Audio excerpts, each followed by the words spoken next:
우리 직장인들은 일터와 또 주부들은 가정에서 보내시는데 일상에서 하나님과 동행하는 신앙생활을 하지 않게 하는 것, 그리고 일상의 삶의 기준이 말씀이 아니라 그냥 다른 사람 아니면 세상의 그런 기준 가지고 살아가는 것이 바로 신앙생활을 왜곡하는 모습이라고 하는 것이죠.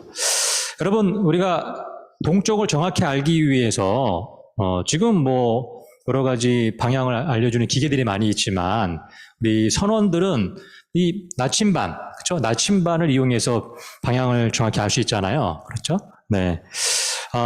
우리의 신앙생활도 바로 이 나침반, 변하지 않는 기준이 필요하죠. 우리 신앙생활에 변하지 않는 기준은 무엇입니까? 진리의 말씀. 하나님의 말씀이 바로 그 신앙의 나침반이라고 하는 것이죠. 근데 우리가 이 주일 중심의 그 신앙생활만이 아니라 일상생활의 말씀의 기준이 무엇인가, 그것을 살펴보는 시간이 일터 소명스쿨인 것입니다. 자, 우리 오늘 첫 강의에서 이 일상의 신앙의 나침반을 좀 바로 세워보는 시간을 가질 건데요. 이 나침반 보물을 5개 오늘 찾는 게 오늘 강의의 전체적인 목표입니다. 그래서 첫 번째 나침반이 바로 밑에 나와 있죠. 나라가 임하시오며 그 밑에 첫 번째 나침반이 나와 있죠. 그 내용으로 먼저 가보도록 하겠습니다. 자, 우리 마태복음 6장 9절 10절 말씀, 주기도문의 말씀이죠. 나라가 하늘에 계신 우리 아버지여 이름이 거룩히 여김을 받으시오며 나라가 임하시오며 뜻이 하늘에서 이룬 것 같이 땅에서 이루어지이다. 여기서 나라가 임하시오며의 뜻이 무엇일까요? 하나님의 나라가 임하기를 기도하는 거죠. 기도하라고 하는 것이고, 근데 보통 이 하나님의 나라가 임하기를 기도를 언제 합니까? 예배 드릴 때, 또 찬양 집회할 때, 뭐 성교 헌신할 때, 이때 주로 많이 하시는 것 같아요. 근데 주님께서 이 기도문 알려주시는 것은 그럼 종교적인 영역만이 아니라 우리의 모든 삶의 시간과 영역 속에서 하나님의 나라가 임하기를 기도하라고 하신 뜻이겠죠. 그래서 첫 번째 말씀을 나침반을 정리하면 신앙생활은 나의 삶의 모든 현장에서 하나님의 나라가 임하도록 사는 것입니다. 주일만이 아니라, 예배만이 아니라, 어떤 집회만이 아니라 나의 삶의 모든 현장에서 하나님 나라가 임하도록 사는 것입니다. 우리가 주기도문을 우리 주일학교에서는 지금 우리 아동부 하고 있나요? 아동부, 유치부 주기도문을 예배 마치나요? 보통 이제 주일학교는 예배 마실 때 전도사님이 그 예배를 인도하시니까 목사님이 아니시니까 축도를 안 하고 주기도문 예배 마치잖아요. 우리는 수요 구역 예배도 주기도문 마치게 돼 있죠. 왜냐하면 제가 이제 한 구역은 못 가니까 그냥 통일해서 수요 구역 예배는 주기도문 마치도록 이렇게 통일했습니다. 근데 목사님이 안 계시면 축도를 하지 않고 주기도문을 하게 되는데요. 여러분, 주기도문은 우리가 이제 예배 때만 하는 거로 생각하잖아요. 제가 만난 어떤 권사님이 제가 이런 질문 해봤어요. 교회 가서 주기도문을 일상에서도 하시는 분 계십니까? 예배 때만이 아니라 우리 장년들은 예배 때도 못 하잖아요. 그렇죠? 네. 근데 주기도문을 일상에서 해본 적이 있습니까? 이런 질문을 드렸는데 제가 한국의 어떤 교회 권사님이 저는 일하다가 중간중간에 주기도문을 하신다는 거예요. 언제 하시냐? 어떻게 하시냐? 이 권사님은 그 회사의 옥상에 가서 주기도문을 하신다는 거예요. 네. 실적 때문에 스트레스 받고 막 이제 상사한테 혼났을 때 거기서 막 울면서 네, 이런 주기도문을 기도했던 그런 것을 발표를 하시더라고요. 바로 하나님의 나라가 임하시오매로 하는 그런 기도가 우리의 일상의 모든 현장에서 필요한 기도고 그런 기도를 하시라는 또 뜻이라고 하는 거죠. 그래서 우리가 주일만이 아니라 일상의 삶에서도 신앙생활은 나의 삶의 모든 현장에서 하나님의 나라가 임하도록 사는 것이다 라고 하는 것입니다.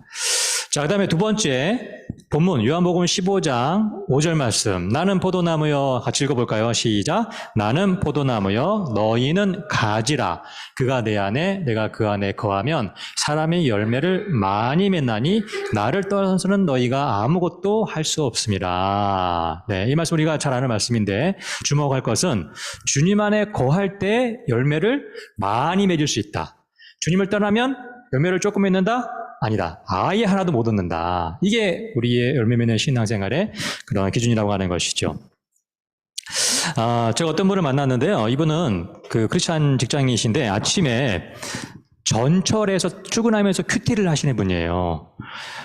우리 심천 지하철 타보니까, 제가 타본 지하철에서는 11호선에 굉장히 사람이 많더라고요. 11호선. 왜 그러죠? 사람이 많이 사나요? 하여튼 뭐, 11호선. 12호선이나 9호선, 7호선은 의외로 사람이 좀, 별로 없는데, 12호선 타고 제가 깜짝 놀랐어요. 와, 정말 사람 많구나. 콩나물 같은 거를 제가 경험해 봤거든요. 하여튼 이제 복잡한 지하철에서 큐티하는 게 쉽지 않잖아요. 출근할 때. 근데 이 크리스찬 직장인은 시간이 없으니까, 회사가 머니까 아침에 출근하면서 큐티하시는 거예요. 뭐 간절한 마음이겠습니까? 거기서 정말 앉을 때도 있지만 서가면서도 큐티하겠죠. 네? 그 전 지하철에서 은혜를 받는 거예요, 은혜를. 네. 그리고 이제 출근했습니다. 네, 열심히 또 일하고 또 시달리고 하면서 퇴근해서 녹초가 되어서 지하철 의자에 앉아 있는데 이 집사님이 한 가지 깨달음이 왔던 거예요. 내가 아침에 그 복잡한 지하철에서 큐티 시간에 하나님과 은혜를 누렸는데 나 혼자 출근했구나. 네, 나 혼자 출근했구나. 네. 이 말씀은 주님과 붙어 있으라고 하는데, 그렇죠? 예, 아침 큐티 시간에는 주님과 붙어 있었는데, 더 많은 시간을 보낸 일터의 업무 가운데 떨어져서, 예. 그리고 날마다 우리가 기적을 체험하지 않습니까? 붙었다, 떨어졌다. 그렇죠? 네. 근데 이 요번 15장 말씀이 우리가 알려주는 것은 나의 삶의 모든 영역이 주님 안에 있을 때 우리가 풍성한 열매를 맺는다. 그렇죠? 예. 주일만이 아니라 큐티 시간만이 아니라 나의 삶의 모든 영역이 주님 안에 있을 때 풍성한 열매를 맺는다.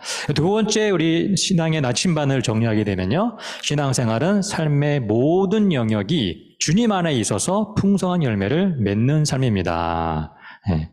우리가 풍성한 열매를 기대하는데요. 그 비결은 우리의 삶의 모든 영역이 주님 안에 있을 때, 주님께 붙어 있을 때 한마디로 풍성한 열매를 맺는 삶이 바로 우리 일상생활의 신앙의 기준 두 번째라고 하는 것이죠.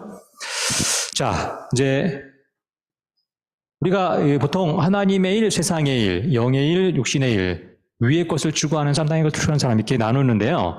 이런 하나님의 일, 세상 일에 대한 이해도 왜곡되게 우리가 이해할 수 있습니다. 그게 무엇이냐면 바로 이혼론인데요. 이혼론. 이 이혼이란 무엇이냐면 종교적인 일은 영적인 일이고 일상적인 일은 세상의 일이다. 이렇게 생각하는 게 이혼론입니다. 지금 많이 줄어들었는데 과거에 교회 주일 예배 때 대표 기도하신 장로님들이 이런 기도를 간혹하셨어요. 지난 일주일간 썩어질 세상에서 세상 일을 하다가 이제 거룩한 주일날 하나님께 영의 예배드리게 나왔습니다. 또 기독교 방송에 어떤 분이 출연해서 간증하시는데 제가 그동안 30년, 40년 세상의 일 하다가 이제 제가 은퇴하고 선교사로 하나님을 위해 떠납니다. 그렇게 또 헌신하시는 거죠. 간증하시는 거죠. 그분의 직업은 학교 교사였어요. 교사 일은 30년 동안 세상의 일로 하다가 이제 선교사님의 일은 영적인 일인가. 이게 이혼론이라고 하는 왜곡된 이해라고 하는 것이죠. 자, 이런 왜곡된 우리가 하나님의 세상의 일을 우리가 왜곡된 이해를 바로잡기 위해서는 이 질문을 하게 됩니다. 예수님의 몫일은 어떤 일일까요? 세 가지 답 중에 고르는 건데요. 예수님의 몫일은 뭐 이렇게 책상 만들고 뭐 또 가구 만들고 이런 몫일이죠. 그 몫일은 육신의 일로 생각한다. 아니나 그 육신의 몫일도 영의 일이다. 나는 둘로 나눌 수가 없고 나만의 어떤 답이 있다. 한번 선택해서 손을 한번 들어보시는 거예요. 옆 사람 또 이렇게 눈치 보지 마시고요. 자, 예수님의 몫일. 여러분 예수님 몫일을 몇 년 하셨죠? 빵 살 때부터 했나요? 30년 아니고, 그렇죠? 네, 어릴 때부터 아빠 요셉을 도와서 했다고 하게 되면 적어도 20년 이상 했겠죠. 20년 이상. 그렇죠? 네. 그 20년 이상 3년의 예수님의 사역보다 훨씬 더 많은 시간을 했던 몫일은 어떤 일일까? 한번 여러분의 각자의 한번 생각하는 답을 한번 표시해 주시면 좋겠습니다. 1번, 나는 육신의 일이라고 생각한다.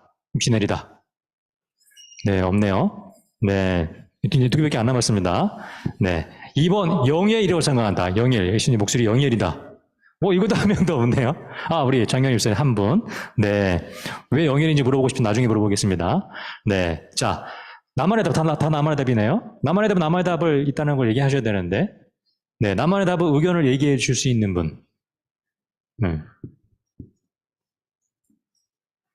우리 정 기사님 3번이에요? 목사님도 네. 실질적으로 살아가려면 네. 그 당시에 일이 있어야 되잖아요. 네, 네, 네, 네. 그래서 그 목수 일을 하시면서 네. 사역으로 전락이 된 분이요. 그러니까 예수님의 목수일이 어떤 일이라는 거예요? 자기 일이죠. 생계를 위해서 필요한 일이다. 네. 그러면 육신의 일이잖아요. 처음부터 그렇게 하다가 이제 그때 처음 그렇게 하다가, 예. 변화가 된 거예요. 변화가 된 거다. 이제, 그 다음에는 생계를 위해서 일 안 하고, 이제 사역만 해도 되는, 네. 변화가 있었다라고 하는 거죠. 네. 사도 바울은 근데 선교하면서도 텐트를 만들었잖아요. 그렇죠? 네. 그때 또 이제 생활비가 필요했으니까. 우리 지금 일사님, 어떤 손 들었잖아요. 네. 네. 네, 네, 네, 네. 네. 네, 네, 네, 네. 네, 네. 네. 자, 우리 이 질문에 대한 답을, 우리 이 사상안이라고 하는 삶의 영역이라고 하는 이 영역을 통해서 한번 답을 찾아가 보도록 하겠습니다. 이 도표를 보시면 이 수직으로는 가치와 자세에 따라서 하나님의 일이 있고 밑에는 세상의 일이 있죠. 그리고 수평으로 보게 되면 영역의 차이에 따라서 일상적 영역과 종교적 영역이 있습니다. 그렇죠? 그러니까 하나님의 세상에만 있는 것이 아니라 거기에 영역을 수평으로 긋게 되면 네 종류의 삶이 나온다고 하는 것이죠. A, B, C, D. 자, A의 삶은 그러면 이렇게 정리할 수 있습니다. 종교적인 영역에서, 오른쪽에 있으니까 그렇죠. 종교적 영역에서 하나님의 일, 영적인 일, 위의 것을 추구하는 삶. 이게 A의 삶이라고 우리가 이렇게 한번 정의를 내려보는 거예요. 자, B의 삶. 이제 일상적인 영역이죠. 일상적인 영역에서 하나님의 일, 영적인 일, 위의 것을 추구하는 삶. 거기 강의 안에 있습니다, 여러분. 이 페이지 보시면 거기 있죠.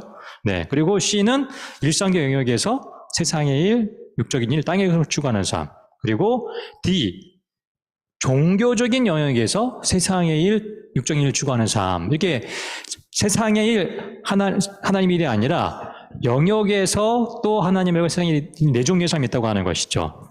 자, 이 도표를 더 이해하기 위해서 이 질문을 할 수 있습니다. 여러분, 이 페이지 좀 밑에 나와 있지만 성경에 나오는 인물들 중에 이 ABC에 해당하는 인물들이 누가 있을까? 구약과 신약의 인물들이 여기 한번 우리가 집어넣어 보자고 하는 것이죠. 여러분, A 영역에 해당하는 성경 인물 누가 떠오르십니까? 누구요?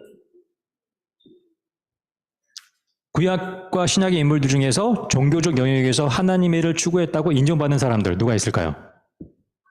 사무엘, 그렇죠? 모세, 네. 또요? 네? 크게 얘기하세요. 들려도 괜찮아요. 네네네. 자, 종교적인 영역이니까 종교적인 영역, 그렇죠? 네. 자, 한번 보겠습니다. A 영역은 사무엘, 엘리야, 엘리사, 이사야, 그리고 신약의 베드로, 바울. 네. 이 사람들의 공통점이 뭐예요? 공통점? 네, 선지자, 또 예언자, 제사장, 그렇죠? 그리고 신약의 사도들이죠. 네. 종교적인 영역에 일을 하면서 하나님의 일을 추구했던 사람이라고 인정받는 사람들이죠. 자, 그 다음에 일상적 영역에서 하나님의 일을 추구했다라고 인정받는 사람들 누가 있을까요? 우리가 잘 아는 사람들입니다. 아브라함, 이삭, 요셉, 다윗, 그리고 신약의 백부장, 그리고 브리스길라 아굴라. 예. 자, 이 사람들의 공통점은 뭘까요? 이 사람들의 공통점? 다 직업인이었죠, 직업인. 아브라함은 목축업자였잖아요. 족장이기도 했고, 이삭은 농사꾼이었고, 네, 요셉은 나중에 총리가 되었죠. 노예였다가. 다윗은 목동이었다가 장군이었다가 왕이 된 사람이고, 백부장은 로마 군인이고, 그렇죠?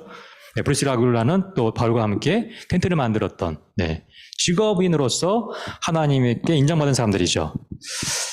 그 다음에 C 영역의 사람들 보겠습니다. 네, 아간, 게하시, 아합, 오므리, 그리고 신약의 베스도와 헤롯, 네, 아나니아, 삽비라, 이렇게 이런 사람들이죠. 역시 이 사람들 역시 또 다 직업인이죠. 베스도 총독이었고 헤롯도 왕이었고 아합도 왕이었고요. 또 아간은 여호수아 때에 여리고성을 점령할 때 또 전쟁에서 이겼던 그런 물건들 중에 일부를 숨겼다가 이렇게 또 하나의 심판을 받은 사람이죠. 또 게하시는 엘리사의 종이었는데 또 어떤 물건을 또 욕심내다가 나병에 걸린 그런 사람입니다. 다 일상적인 영역의 일을 했던 사람들이죠. 근데 위에 아브라함과 이삭과 반대로 세상의 일을 추구했던 사람들, 영의 일을, 육적인 일을 추구했던 사람들이라고 하는 것입니다.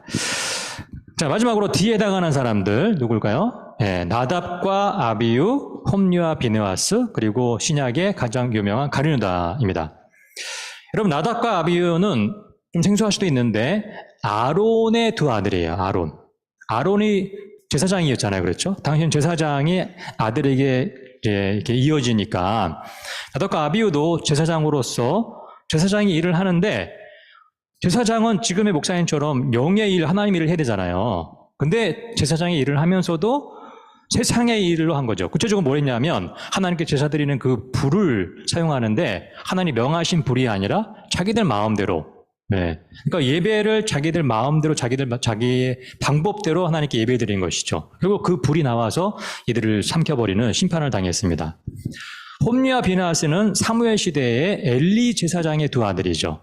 이들도 제사장으로서 거룩하게 그 일을 해야 되는데 A 영역이 있어야 되는데 D 영역으로서 그 제사장 종교적인 일을 한 것이죠. 성막에서 우리가 알듯이 하나님께 제사 드릴 고기를 먼저 이렇게 꿰어서 먹기도 하고 성막에 수종되는 여성들과 가름하기도 하고 전쟁에 나가서 결국 죽는 심판을 당했습니다. 가룟유다 우리가 다 아는 또 제자 중에 예수님을 배반한 그런 제자인 것이죠. 자, 이렇게 성경 인물들을 A, B, C로 우리가 나누어서 보면서 종교적인 영역이라고 해서 다 거룩하게 하나님 일을 하는 것이 아니구나. 종교적인 일도 세상의 일, 육적 일로 할 수 있구나라고 하는 것을 볼 수 있죠.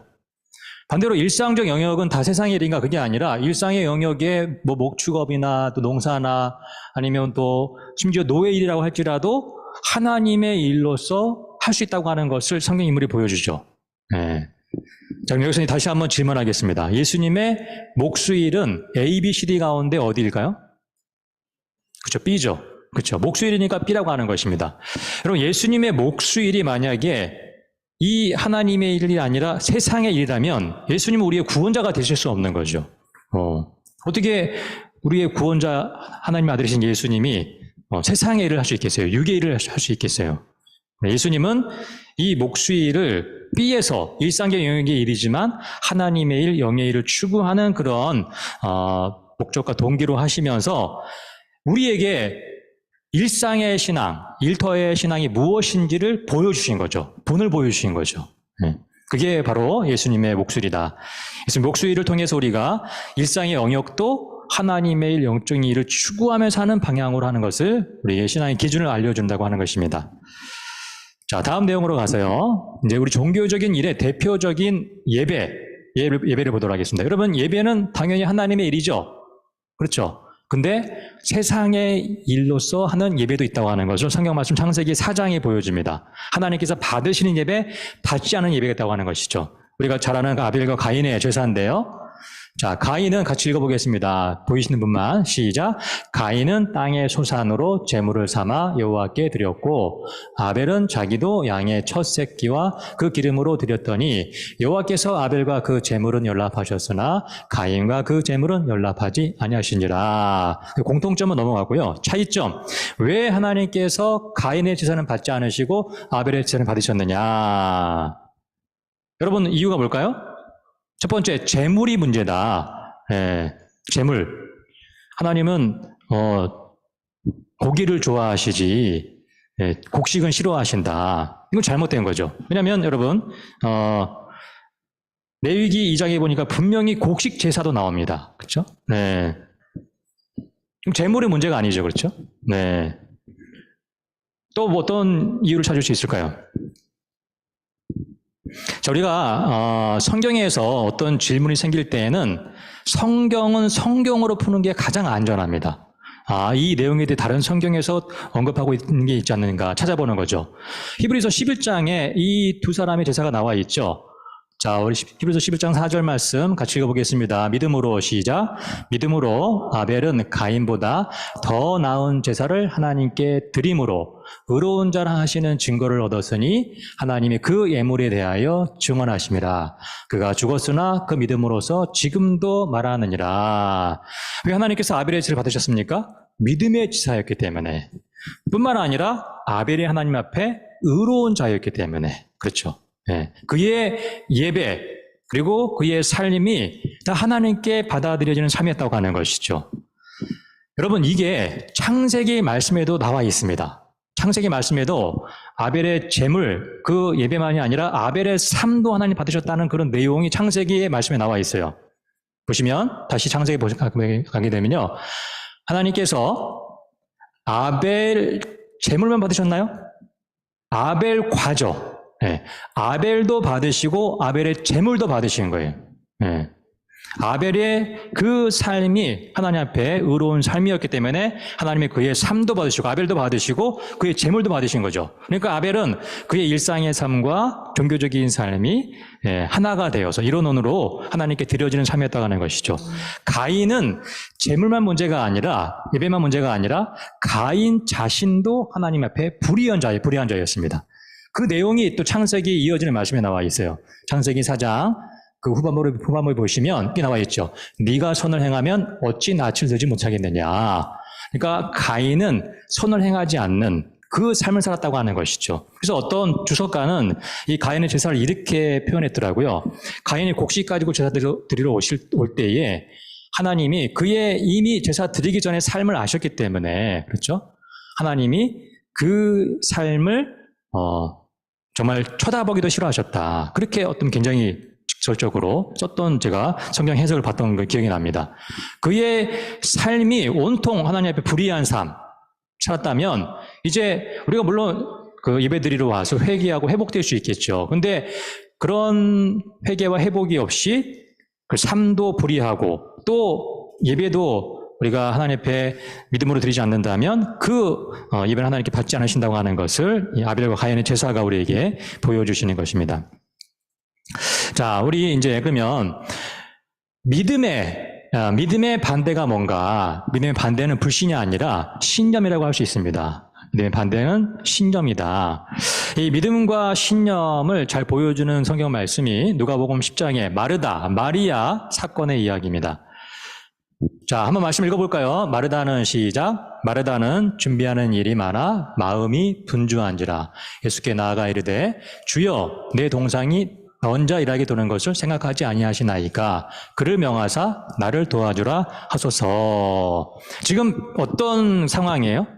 예수님이 이 마리아 마르다 집에 와서 말씀을 전하시는 거죠. 네. 근데 마르다는 지금 뭐 하고 있어요?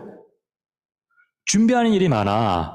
그러니까 예수님과 일행들에게 대접할 이렇게 음식을 준비했는지 굉장히 바쁜 거죠. 근데 도와줘야 될 여동생 마리아가 도와주지 않고 어디에 있습니까? 그렇죠. 말씀 듣는 자리에 앉아 있는 거예요. 네.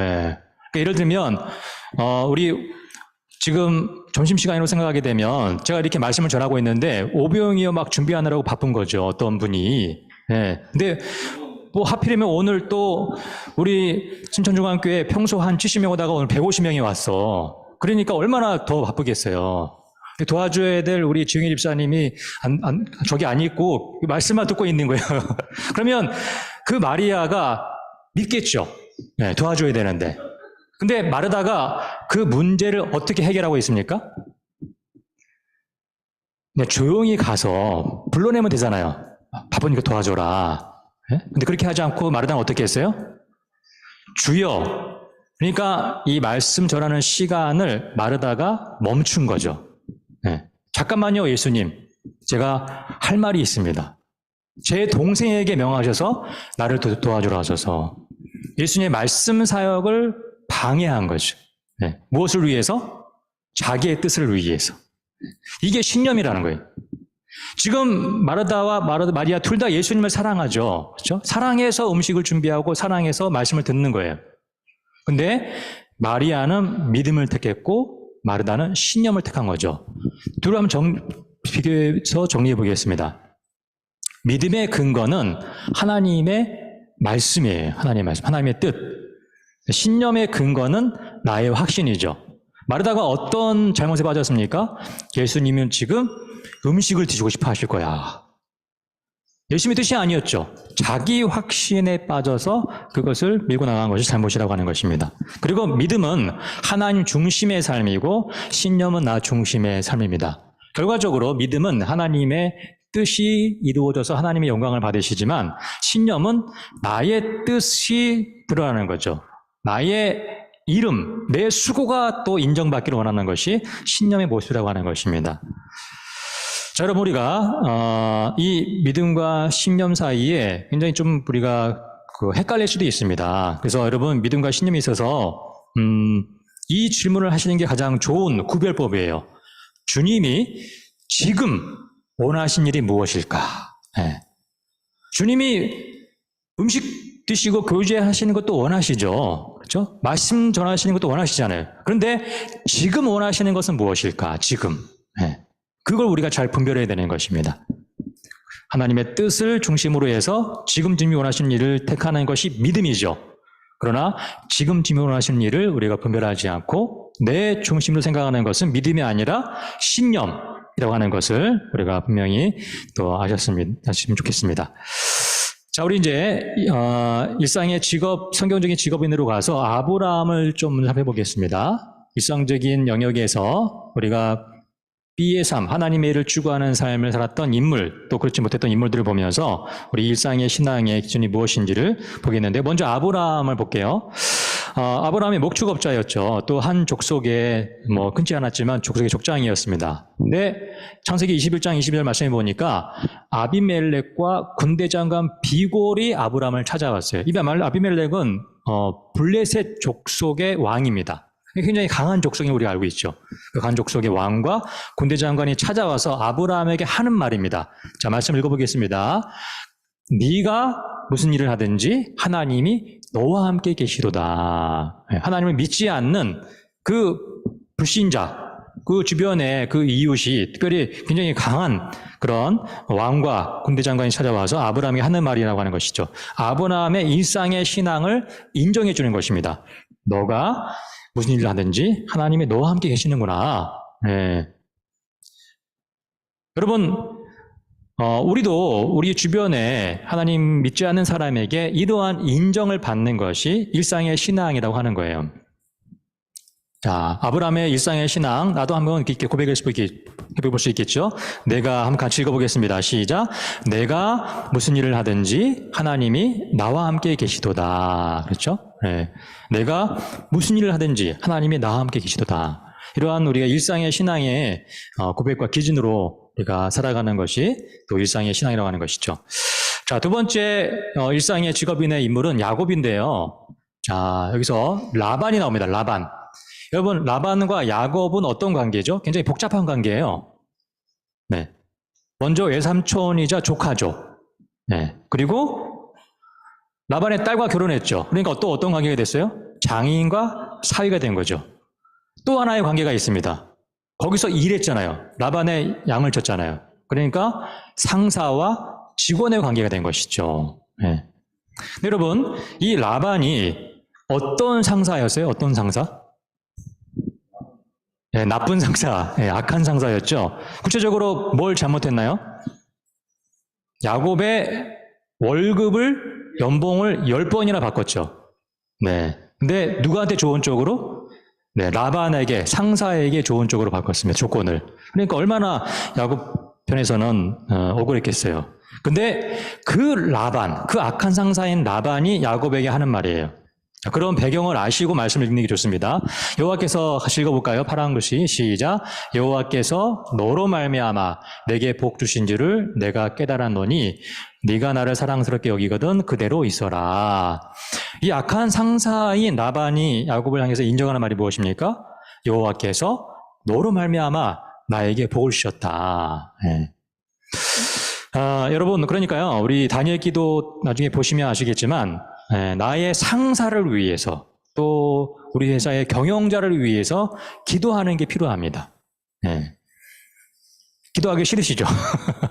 네, 나에게 스트레스 주고 또 위협하고 또 이제 잘릴 수도 있고 그런 어떤 경쟁과 정글과 같은 상황 속에서 당연히 사랑하는 마음도 안 들고 기도하는 마음도 안 들 수가 있습니다. 그러나 우리가 이 일상의 직업의 이 신앙의 기준을 보게 된다면 이 10번이나 월급을 바꿨던 라반이 결국 야곱을 인정하는 것처럼 우리가 그 악한 상사라도 하나님의 사람으로서 인정을 받고 그런 일상의 신앙의 삶을 우리가 추구하기 때문에 나의 상사를 위해서 내가 잘 되길 바라는 것이 아니라 하나님의 뜻이 이루어지도록, 그렇죠? 하나님이 또 이 일터 가운데 함께 주시도록 그런 기도가 필요한 것이죠.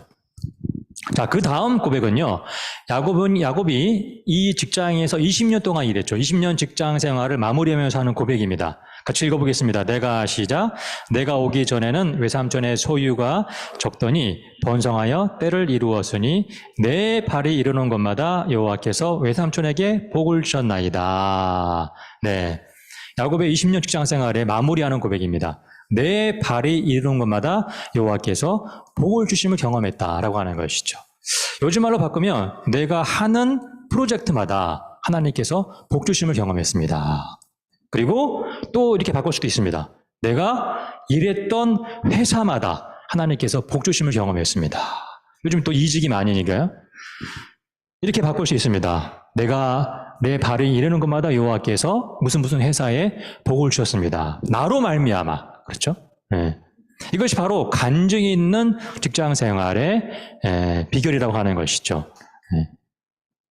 우리가 이런 좀 생각을 전환해서 일터의 신앙, 일상의 신앙의 이런 또 내용들을 우리 아브라함과 또 야곱의 이런 일상의 직업인의 또 신앙을 통해서 기준을 바로 세우면 좋겠습니다.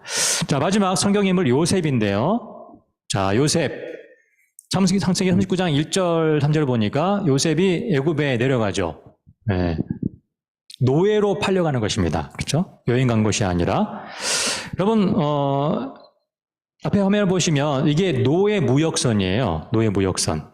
당시 이제 아프리카 흑인들을 노예로 팔아넘기는 노예 무역선이었죠. 노예는 인간이 아니죠. 물건이죠. 사고 파니까. 그래서 많이 싸우면 싸울수록 이득이 많겠죠. 그래서 여러분 화면 보시면 아시겠지만 손에 이제 쇠사슬을 메우고 또 발도 도망가지 못하도록 묶고 여기 보시면 아시겠죠. 머리와 다리를 엇갈려서 침처럼 이렇게 바닥 밑칸에 쌓는 거예요. 여러분 이 노예들이 배 밑칸에 이렇게 가득가득 차곡차곡 쌓여 있는 거죠. 이러면 어떤 문제가 발생할까요? 항해하는 도중에. 위생상으로도 너무 안 좋겠죠. 네. 전염병이 계속해서 번질 수 있겠죠. 네, 또 뭐 이렇게 다 쇠사슬에 묶여 있는데 도망가지 못하도록 누구 한 명이 용변이 매렵다고 하게 되면 친절하게 풀어줍니까? 아니죠. 거기서 다 해결하게 되고. 네. 그러니까 약한 노예들은 중간에 다 죽는 거죠. 상품 가치가 없는. 그러면 다 바다에다 버리는 것입니다. 이제 겨우 상품 가치가 있는 노예들이 살아남아서 이제 항구에 도착하면 노예 무역 시장이 열리죠. 그러면 노예를 사러 온 사람들이 가격을 더 주고 싶어요? 깎으려고 해요? 어떻게 깎으십니까? 그 노예를 파는 상인한테 어떻게 가격을 깎을 수 있을까요? 네. 옷을 다 벗기죠. 네. 그리고 얘는 여기가 흠이 있으니까 깎아줘. 네. 이게 노예의 비참한 삶이라고 하는 것입니다. 17살의 요셉이 노예로 팔려간 거예요, 이렇게. 여러분, 요셉이 11번째 아들로 아버지의 사랑을 받았잖아요. 그렇죠? 근데 아버지가 형들이 세겜에서 양치고 있으니까 가서 보고 와라 라고 이제 심부름을 시킨 거죠. 근데 갔더니 형들이 도단까지 가서 양들에게 풀을 먹이고 있었어요. 가니까 형들이 반겨줬어요. 어떻게 했습니까? 저기 꿈꾸는 자가 온다. 예.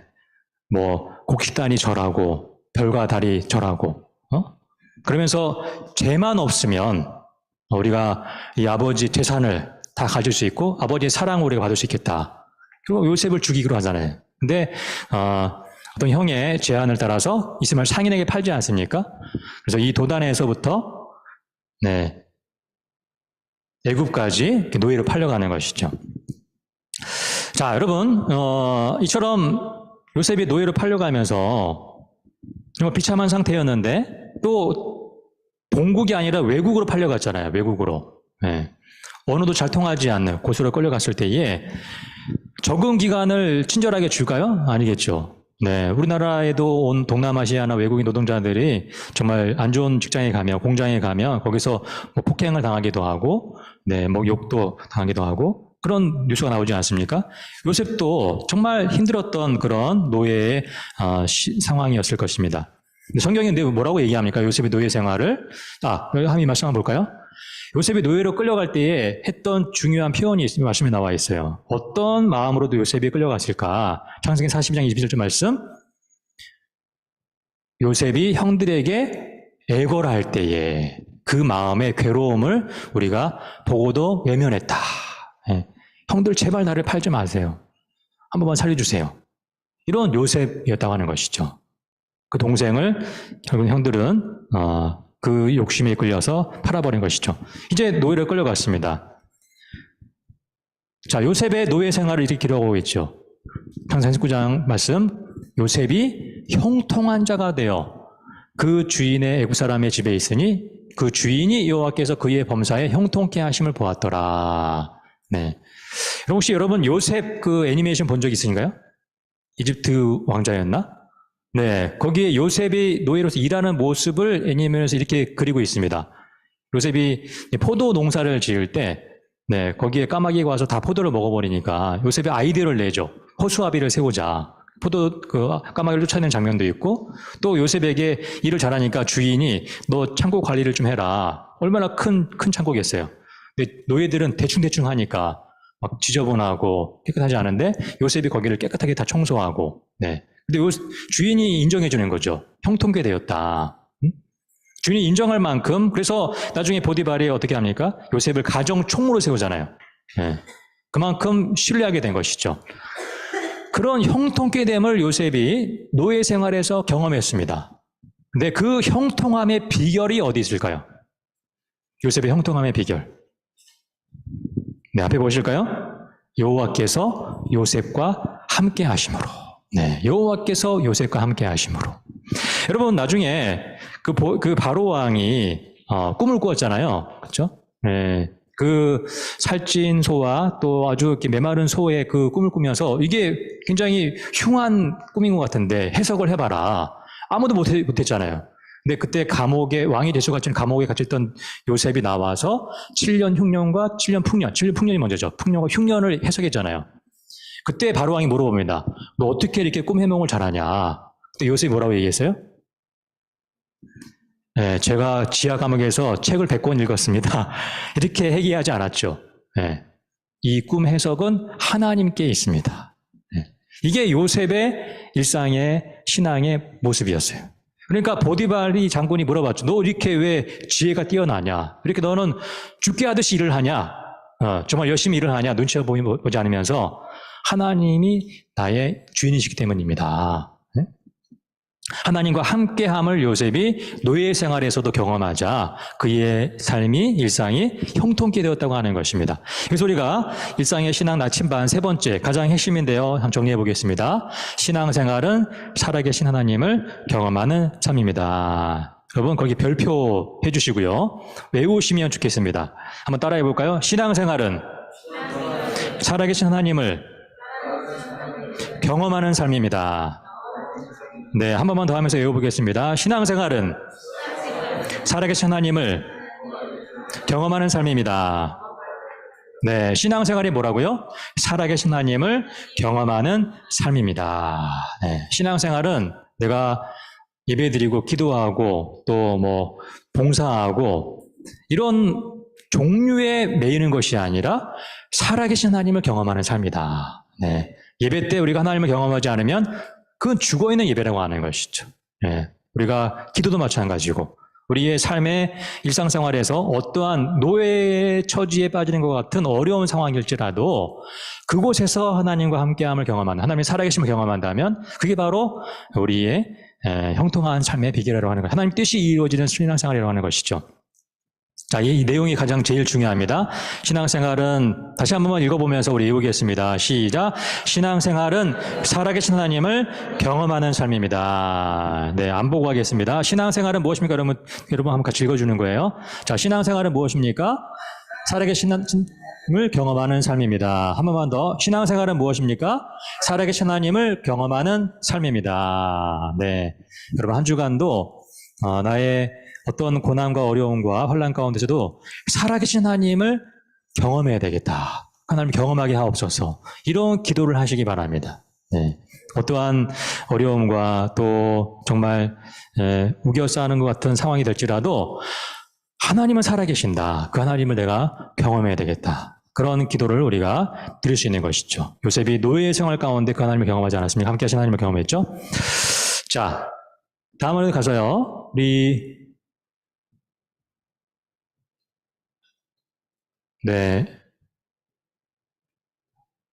자, 우리 일반적인 우리의 생활은 A와 C를 왔다 갔다 하는 거예요. 주일날 종교적인 영역에 예배드리러 오는 거죠. 그리고 나머지 모든 일상의 삶들은 세상의 일 가운데 보내는 것입니다. 그러다가 잘못된 생활로 종교적 영역의 삶도 뒤로 떨어지는 것이죠. 그러니까 형식적인 예배, 죽어있는 예배를 드린다고 하는 것입니다.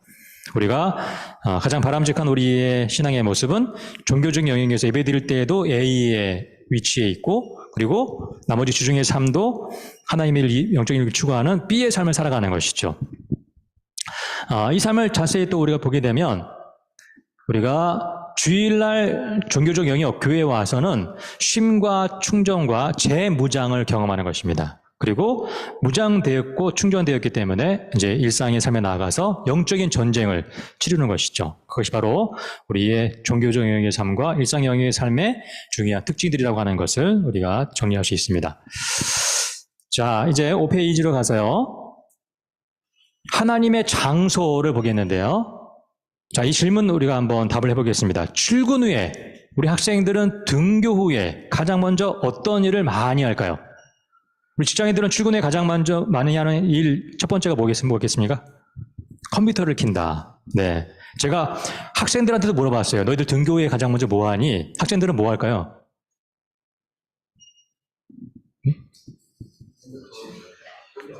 네, 1등이 뭐냐면 잔다예요, 잔다. 네, 전날에 게임을 많이 해서든지 아니면은 숙제를 많이 하든지 학교에 오면 무조건 자는 거예요. 수업 시작되기 전까지. 네. 다 크리스찬들이었어요, 크리스찬들. 네. 기도한다, 큐티한다 거의 없었고요. 네. 근데 우리 크리스찬 직장인과 크리스찬 학생들은 출근 후에 등교 후에 가장 먼저 뭘 해야 될까요? 기도해야 되겠죠. 근데 기도의 제목이 굉장히 중요한데, 그냥 오늘 잘 되게 해주세요. 오늘 뭐 공부 잘하게 해주세요. 좋은 성적 내게 해주세요. 오늘 계약 잘 되게 해주세요. 이런 실질적인 기도도 필요하지만 보다 중요한 일상의 신앙의 기도 제목을 우리가 출근에 가장 먼저 해야 되는데요. 그 기도 제목을 출애굽기 3장 4절 5절 모세의 삶에서 보겠습니다. 하나님 이르시되, 같이 읽어보겠습니다. 시작. 하나님 이르시되 내가 선 곳은 거룩한 땅이니 내 발에서 신을 벗어라. 모세의 지금 직업은 뭔가요? 그림 보니까 아시겠죠? 목축업이었죠. 네. 지팡이도 보이고 흐리지만 뒤에 양도 보이지 않습니까? 양 보이시죠? 그러니까 지금 양을 치다 일하다가 경험한 사건이라고 하는 것이죠. 모세가 그의 일터에서 어떤 사건을 경험하자 그의 삶이 거룩하게 바뀌었습니다. 모세가 어떤 사건을 경험했습니까? 예, 이 떨기나무에 불이 붙었는데 불이 꺼지지 않고 번지지 않고 계속 한 나무에 붙어 있었죠. 이게 신기해서 가서 봤더니 하나님이 말씀하시는 거죠. 하나님이 임재하신 거죠. 네. 모세가 뭔가 열심히 100일 기도드리고 열심히 뭔가를 선을 쌓아서 거룩해진 것이 아니죠. 그의 거룩한 삶의 비결은 거룩하신 하나님이 임재하셨기 때문에. 네. 우리가 출근 후에 이곳이 하나님이 계신 곳이라면 하나님의 거룩하신 임재를 구하는, 하나님의 임재를 구하는 기도를 가장 먼저 해야 된다고 하는 것입니다. 출근 후 우리 하나님의 임재를 구하는 기도를 가장 우선적으로 해야 된다. 우리 학생들도 등교 후에 하나님 임재를 구하는 기도를 가장 먼저 해야 된다. 그리고 자면 된다. 그렇죠? 네. 그리고 그다음에 컴퓨터를 켜고 업무를 준비하면 된다. 제가 아는 직장인은 참 바람직한 분이신데 그분은 출근 후에 가장 먼저 큐티하시고 또 기도하시고, 네, 또 직원들을 위해서 기도하시고, 그리고 또 직원들 책상을 또 닦아주신대요. 도대체 몇 시에 오시는 거야? 네, 그렇게 아주 성실하신 분이 계시더라고요. 일찍 와야 돼요. 기도하기 위해서는. 예, 그렇지 않은 직장에는 가능하면 뭐 이렇게 잘 보이기 위해서가 아니라 기도의 시간을 확보하기 위해서 조금 더 일찍 와서 기도의 제목은 하나님의 임재를 구하는, 이곳에서 살아계신 하나님을 경험하고 하나님의 임재를 경험하고 하나님의 함께 하심으로 거룩한 이 땅이 되고 거룩한 일터가 되기 위해서 하나님 임재를 구하는 것이죠. 자, 그런 의미로 우리가 이 네 번째 우리 신앙의 나침반 정리합니다. 신앙생활은 거룩하신 하나님의 임재를 경험하는 삶입니다. 우리의 특별히 직장인들은 출근하자마자 이 기도를 먼저 하는 거죠. 네. 반복적인 우리가 이 실천을 통해서 습관이 되도록 우리 일상의 신앙인 일터의 제자는 어떤 사람입니까? 출근하자마자 컴퓨터 켜는 사람이 아니라 하나님 임재를 구하는 기도로 하는 사람입니다. 네. 그렇게 일터의 제자, 일터의 신앙인의 바른 기준이 있는 것이죠. 자, 그 일터의 기도를 돕기 위해서 우리 다니엘 기도 39페이지 펴보실까요? 다니엘 기도 우리 직장인용을 거기에 제가 실어드렸는데요. 자, 이 다니엘 기도를 하는 이유는 하나님의 임재를 구하는 목적으로 하는 것입니다.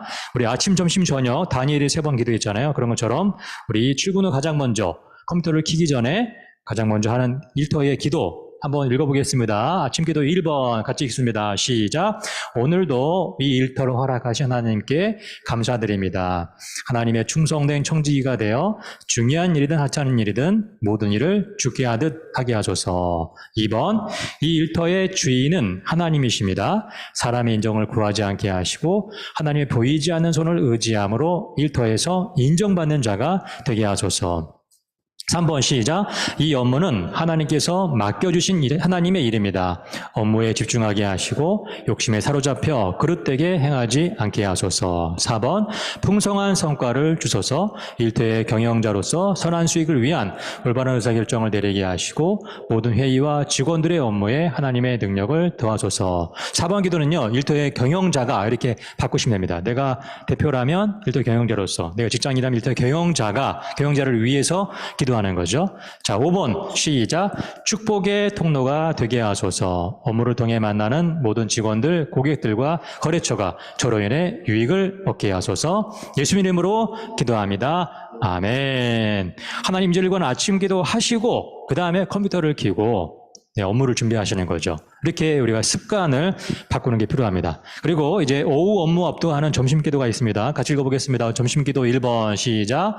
분주한 업무 가운데서도 저의 영혼을 보호하소서. 하나님의 음성에 민감하여 오후 일과 속에서 일의 즐거움을 경험하게 하소서. 2번 예수 그리스도의 섬김과 희생을 담게 하소서. 그리하여 저의 삶의 모습과 업무의 성과가 다른 직원들에게 모델이 되어 평화의 도구가 되게 하소서. 3번 일터에서 우선순위를 분별하게 하소서.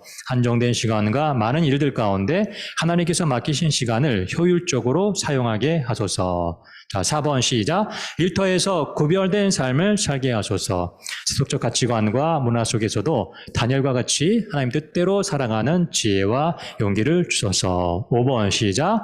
업무로 지쳐있는 저와 동료에게 새 힘을 주소서. 오후 업무에서도 성과를 거둘 수 있는 지혜와 능력을 더하여 주소서. 예수님 이름으로 기도합니다. 아멘. 네, 점심 먹고 조금만 더 일찍 들어오는 거죠. 빠르게 들어오지 않고, 왜냐면 오후 업무 앞두고 기도를 하기 위해서. 퇴근하면서 하는 저녁 마침 기도가 있습니다. 자, 1번 시작.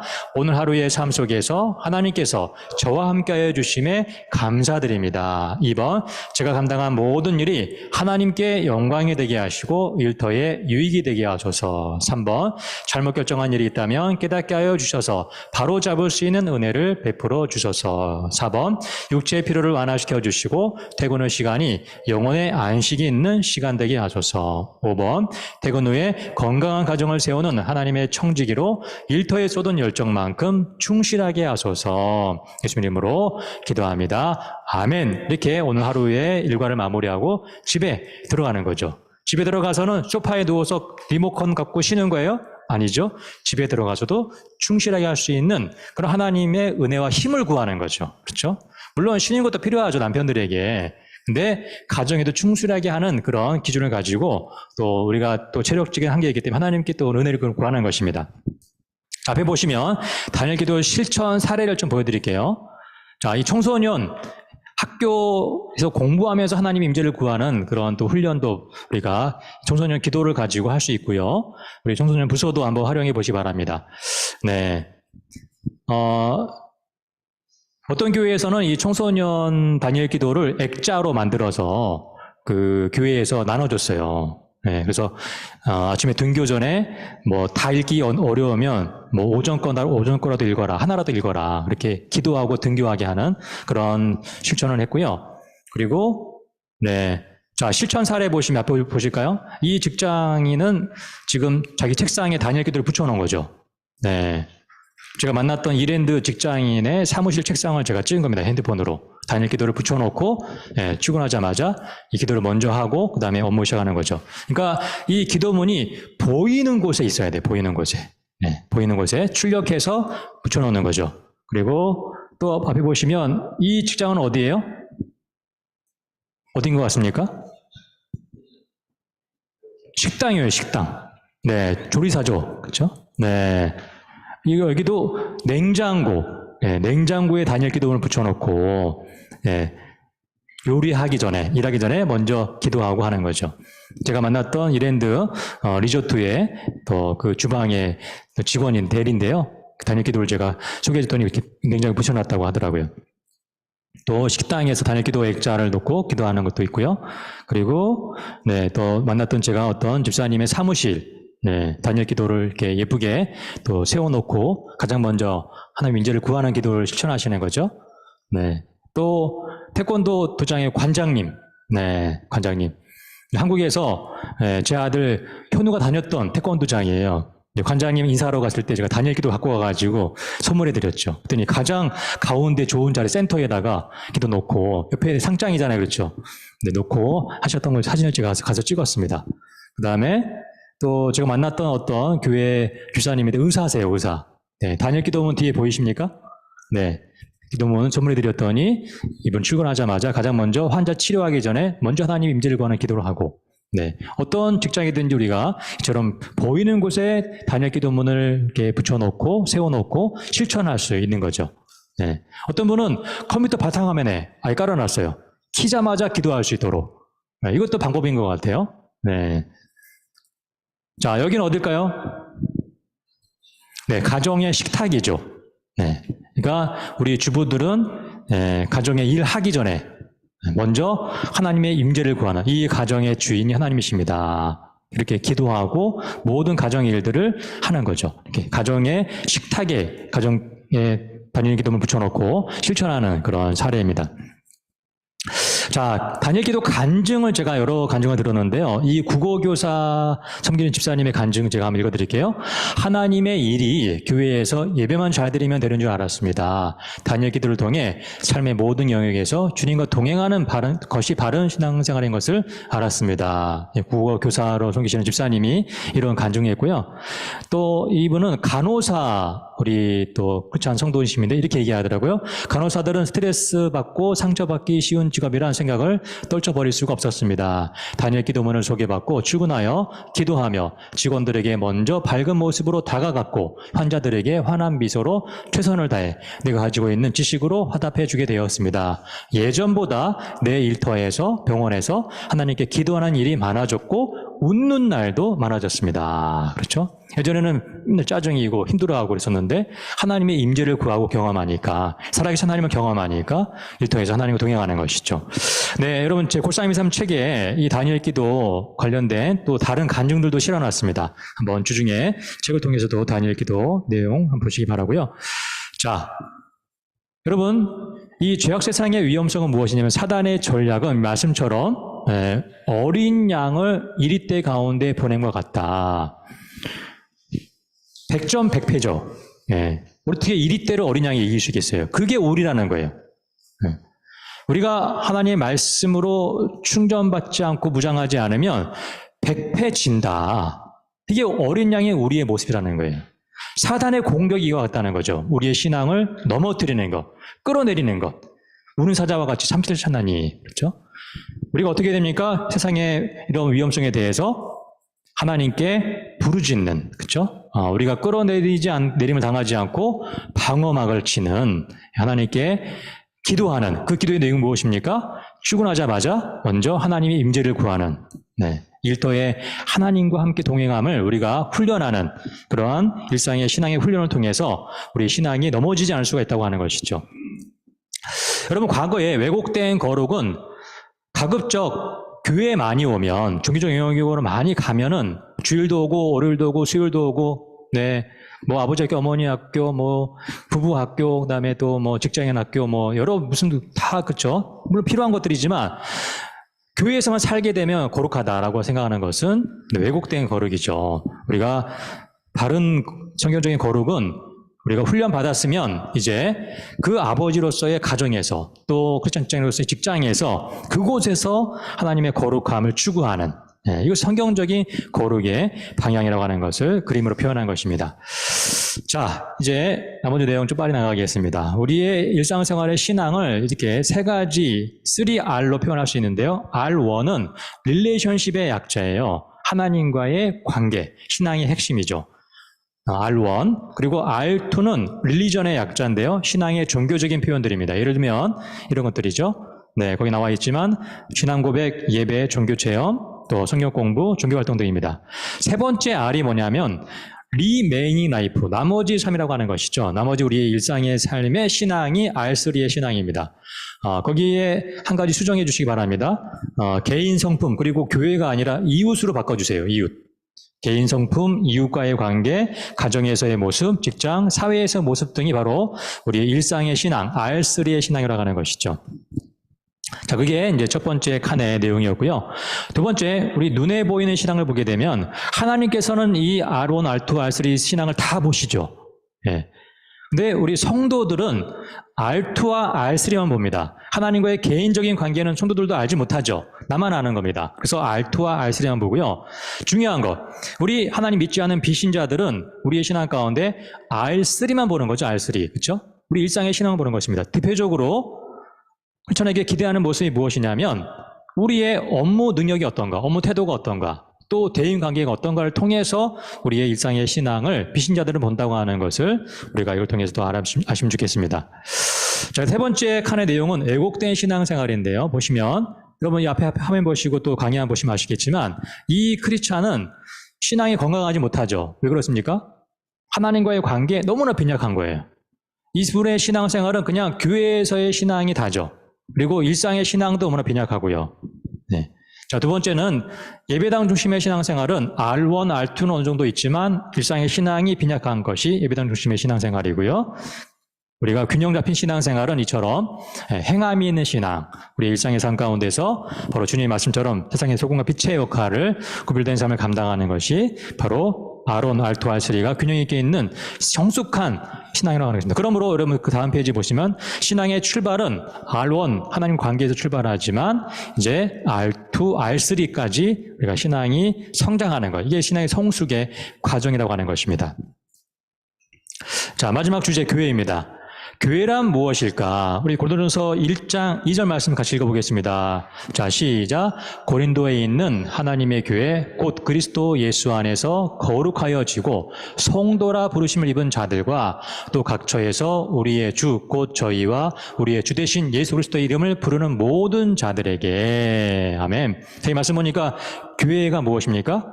성도의 모임이 교회예요. 성도의 모임. 그렇죠?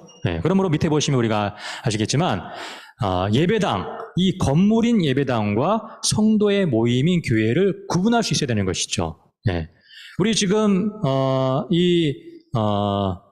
지금 이 장소에서 우리 신천중앙교회 성도들이 예배드리고 있으니까 교회가 여기 있는 거죠. 그렇죠? 그럼 신천중앙교회는 신천중앙 성도들의 모임이 교회인 것이죠. 그러면 주중에 월요일부터 토요일까지는 신천중앙교회가 어디 있습니까? 그렇죠? 각자 삶의 영역이 흩어져 있는 거죠.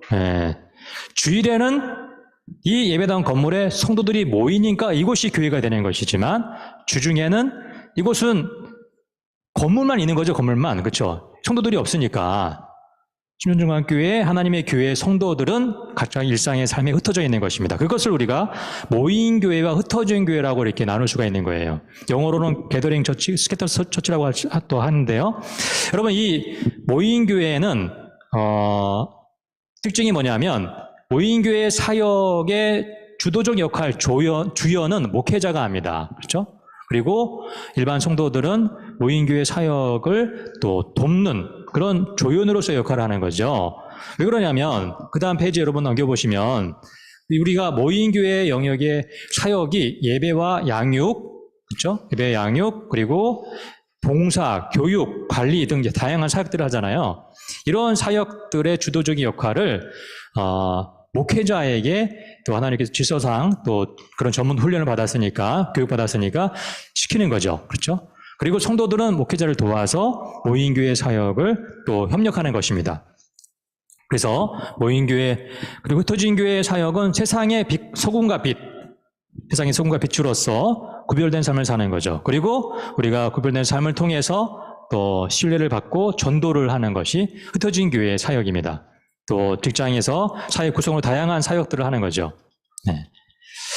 자, 그래서 모인 교회 사역의 주연은 목회자가 하지만 흩어진 교회 사역의 주연은 일반 성도가 하는 거죠. 그렇죠? 그리고 목회자는 일반 성도가 흩어진 교회 사역을 잘할 수 있도록 돕는 그런 조연의 역할을 하는 것입니다. 근데 여러분, 교회가 왜곡되어서 모인 교회 사역만을 중요하게 생각하게 되면 목회자만 항상 주연이고 일반 성도는 조연이잖아요. 그러니까 어떤 일이 생기냐면 나도 목사가 되어야 되겠다 이런 생기는 거예요. 네. 근데 그 건강한 교회 모습이 아닌 거죠. 네. 우리가 모인 교회 역할의 주연은 목회자가 하지만 이제 흩어진 교회 사역의 역할은 성도가 하는 것이다. 이렇게 한 번씩 주연과 조언을 번갈아 가면서 하면서 서로 협력하면서 건강하게 세워져 가는 거죠. 이게 건강한 교회의 모습이라고 하는 거죠. 자, 그래서 우리 마지막 우리 일상의 신앙의 나침반 정리합니다. 자, 신앙생활은 흩어진 교회에서, 흩어진 교회에서 일터 사역을 감당하는 삶입니다. 그럼 일터 사역은 무엇입니까? 소금과 빛으로서 우리가 구별된 삶을 사는 것. 그리고 흩어진 교회, 즉 나의 일터에서 또 이웃과의 관계에서 만나는 사람들 가운데 우리가 복음을 전해서 전도하는 것. 그게 일터 사역이죠. 그렇죠? 네. 그 일터 사역은 목회자가 할 수 없는 거잖아요. 우리 성도들이 일터에서 또 이웃과의 관계에서 할 수 있는 것이기 때문에 신앙생활은 흩어진 교회, 나의 직장에서 또 이웃과의 관계 속에서 또 일터 사역, 구별된 삶으로, 빛과 소금의 삶으로 또 전도로 사역하는 것이 바로 신앙생활이라고 하는 것입니다. 자, 나는 흩어진 교회 사역의 주연입니다. 한번 읽어보겠습니다. 시작. 나는 흩어진 교회 사역의 주연입니다. 네, 여러분 다 주연이십니다. 주연. 흩어진 교회 사역의. 그렇죠? 제가 한국의 어떤 교회에 가서 흩어진 교회 사역의 주연이 성도입니다라고 얘기해 주고 나서 거기에 함께 있던 담임 목사님에게 이렇게 성도들을 축복해 주라고 말드렸어요. 그랬더니 그 담임 목사님 참 훌륭한 분이신데 끝나고 나가면서 다 김 집사님은 흩어진 교회 사역의 주연이십니다. 최 집사님은 흩어진 교회 주연이십니다. 이렇게 축복해 주시더라고요. 네, 그렇게 목회자가 성도들을 흩어진 교회 사역의 주연으로 세워지고 지원해주고 기도하는 것이 건강한 교회의 모습이라고 하는 것이죠. 자, 마무리합니다. 모인 교회만을 강조하는 그 교회의 모습을 배에 비유하면 유람선 교회라고 할 수 있어요. 유람선 교회. 여러분, 유람선을 왜 탑니까? 어디 빨리 가기 위해 타는 게 아니죠. 천천히 가면서 관광도 하고 그 안에서 즐기는 거잖아요. 수영장도 있고 뭐 카지노도 있고 그렇죠? 네. 유람선은 밖에 나가는 게 아니죠. 그 안에서 즐기는 거잖아요. 교회도 그럴 수 있다는 거예요. 네. 그냥 우리끼리만 즐거워. 우리끼리만 우리 행복해. 우리끼리만 먹고 마시고. 우리가 주님께서 우리에게 명령하신 세상의 빛과 소금의 삶을 하지 않고 또 복음 전파가 없는 그런 교회가 바로 우리 흩어진 교회, 일상의 신앙, 일터의 신앙에 대한 관심이 없는 교회가 바로 유람선 교회라고 하는 것이죠. 그럼 여러분, 흩어진 교회를 그 배에 비유하면 뭐 강연에 나와 있지만 항공모함 교회라고 할 수 있는 거예요. 항공모함. 여러분, 항공모함의 목적은 뭘까요? 항공모함의 목적. 이 전투에서 항공모함은 뭐 하는 그 배일까요? 뭘 지원하는 거죠? 전투기를. 그렇죠? 그러니까 항공모함 영어 단어로 에어크래프트 캐리어예요. 그러니까 전투기를 옮기는 게 항공모함의 목적이에요. 그러면 전투 지역까지 항공모함이 가겠죠. 전투기를 이제 태워서 가는 동안 항공모함에서 어떤 일이 일어납니까? 뭐 하죠? 전투하기 위해서 전투기에 뭐 해야 돼요? 연료를 충전하고 또 무기를 장착하고, 그렇죠? 네. 충전과 재무장이 항공모함에서 일어나는 것이죠. 전투하기 위해서. 항공모함 교회는 마찬가지로 이제 월요일부터 시작되는 영적인 전쟁, 우리가 어린 양이니까 이리때가 득실되는 곳에 나가야 되니까 하나님의 말씀으로 충전하고 말씀으로 기도로 무장하고 이러한 일들을 하게 하는 거죠. 그게 항공모함 교회의 모습이다. 네, 우리가 일터소명 스쿨을 하는 이유도 바로 그런 목적을 하는 것입니다. 우리가 항공모함 교회이기 때문에 우리 성도들을 이처럼 훈련시켜서 보내는 것이죠. 자, 정리합니다. 오늘 5가지 우리 일상생활의 신앙의 나침반 정리했는데요. 자, 1번 같이 읽어보시죠. 강의안도 있으니까요. 시작. 신앙생활은 삶의 모든 현장에 하나님 나라가 임하는 삶입니다. 주기도문의 말씀이었죠. 자, 2번 시작. 신앙생활은 삶의 모든 영역이 주님 안에 있어서 풍성한 열매를 맺는 삶입니다. 3번 시작. 신앙생활은 살아계신 하나님을 경험하는 삶입니다. 자, 외우는 이유로 3번 다시 한번 하겠습니다. 시작. 신앙생활은 살아계신 하나님을 경험하는 삶입니다. 자, 여러분 어려움이 찾아올 때 왜 또 어려움이 찾아왔을까? 이게 아니라 살아계신 하나님을 내가 경험해야 되겠다. 그렇게 우리가 생각을 바꾸는 거죠. 예. 물론 그 어려움이 또 찾아왔기 때문에 힘들 수가 있습니다. 그러나 우리의 생각과 우리의 시선을 하나님, 살아계신 하나님께 향하는 것이죠. 그 하나님을 내가 경험하는 그런 시간이 되겠다. 그런 기회가 되어야 되겠다. 그렇게 우리가 바라보고 기도하고 또 응답을 기대할 수 있는 것입니다. 자, 4번 읽어보겠습니다. 시작. 신앙생활은 삶의 모든 영역에서 거룩하신 하나님의 임재를 경험하는 삶입니다. 자, 5번 시작. 신앙생활은 흩어진 교회에서 일터 사역을 감당하는 삶입니다. 일터 사역은 소금과 빛으로서 구별된 삶을 사는 것, 그리고 그런 삶을 바탕으로 신뢰를 받아서 전도하는 것이라고 하는 것이죠. 자, 앞에 보시면요, 우리가 정리하면 이거 한 주간 숙제입니다. 다니엘 기도 실천하기 숙제. 네, 언제 하는 거죠? 다니엘 기도? 출근하자마자 가장 먼저. 그렇죠? 어떤 목적으로? 하나님의 임재를 구하고 경험하는 목적으로. 컴퓨터 키기 전에 다니엘 기도 하는 것이 숙제고요. 다음 주에 왔을 때 다니엘 기도 잘 실천하셨는지 우리가 옆에 있는 분하고 나눔할 거예요. 나눔할 때 여러분 그 뒤에 부록에 보시면 다니엘 기도 아까 훈련에 감사 회개 적는 칸이 있었었죠. 다음 주에 할 겁니다. 다음 주에 다니엘 기도 내용 중에서 내가 한 주간 실천하면서 받은 은혜는 감사함으로 거기에 감사 제목으로 적으시고요. 나는 다니엘 기도문 아침, 점심, 저녁에 15개 기도문 가운데 점심 2번 내용이 감사로 다가온다. 그러면 점심 2번이라고 쓰시고 왜 감사한지 감사 제목을 쓰시는 거예요. 그리고 다니엘 기도문을 실천하면서 내가 잘 경험하지 못했던 순종하지 못했던 것들은 회개의 제목을 선택하는 거죠. 나는 저녁 3번을 내가 회개하겠다. 그럼 저녁 3번 쓰시고 회개 제목을 쓰신 겁니다. 그렇게 다니엘 기도를 실천하면서 또 내가 적용했는지를 점검하는 걸 다음 주에 할 거예요. 그리고 기록하시고 날짜를 다음 주에 5월 7일 날 적으시고 또 내 옆에 있는 나눔을 할 겁니다. 아시겠죠? 미리미리 여러분 다니엘 기도하는 숙제 꼭 하시기 바라고요. 자, 이 시간에 43페이지 펴보실까요? 43페이지. 43페이지. 거기에, 자, 기도 제목 적겠습니다. 기도 제목. 자, 오늘 4월 30일 날짜, 이름 옆에다가 빈칸에 적어주시고요. 자, 오늘 나의 기도 제목을 거기에 한번 써보십시오. 네. 칸이 크니까 반 나눠서 위쪽에다 나의 기도 제목을 쓰시고요. 내 이름과 연락처 쓰지 마시고요, 여러분. 내 기도 제목을 쓰시면 돼요. 그리고 이제 다른 사람 만나서 기도 제목 나눌 때 그 사람의 이름을 쓰고 그 사람의 기도 제목을 쓰시는 거예요. 다른 사람. 둘씩 짝을 질 거예요, 둘씩. 내 거 쓴 다음에는, 43페이지, 맞아요. 네. 먼저 4월 30일 왼쪽에 적으시고 내 기도 제목을 쓰세요. 저는 오늘 또 소명 스쿨을 들으면서 이 기도 제목으로 한 주간 기도하겠습니다. 기도 제목 쓰시고, 그 다음에 마무리하시고, 우리 다른 기도 짝을 만나서 기도 제목 나눌 겁니다. 네.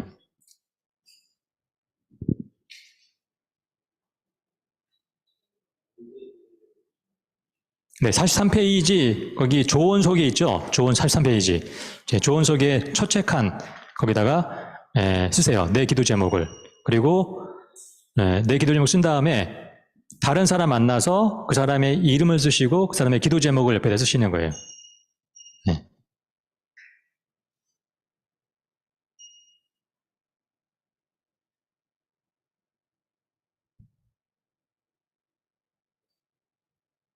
네, 한 가지만 쓰세요. 네. 이번 한 주간 이 기도 제목 붙잡고 제가 기도하겠습니다. 이렇게 한 가지만 쓰시고요.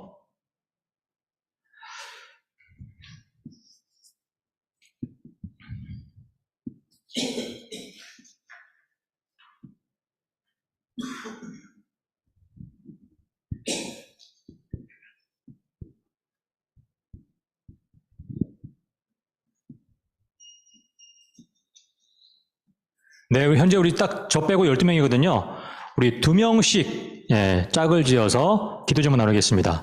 가능하면 옆에 있는 분 말고 조금 움직여가지고 평소에 대화하지 않았던 분 만나서 또 서로 소개도 하시고 간단하게 네, 고향도 물어보시고 그러지 마시고 시간이 없으니까 기도 제목만 나누세요. 기도 제목만. 네, 자, 2명씩 짝을 지어보겠습니다. 2명씩. 네. 부부끼리 안 됩니다. 흩어지시고, 네.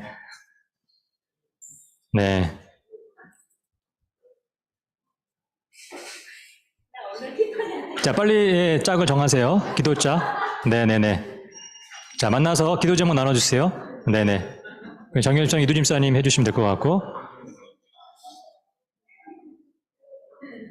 자, 거기에 상대방의 이름과 기도 제목을 적어주시면 되겠습니다.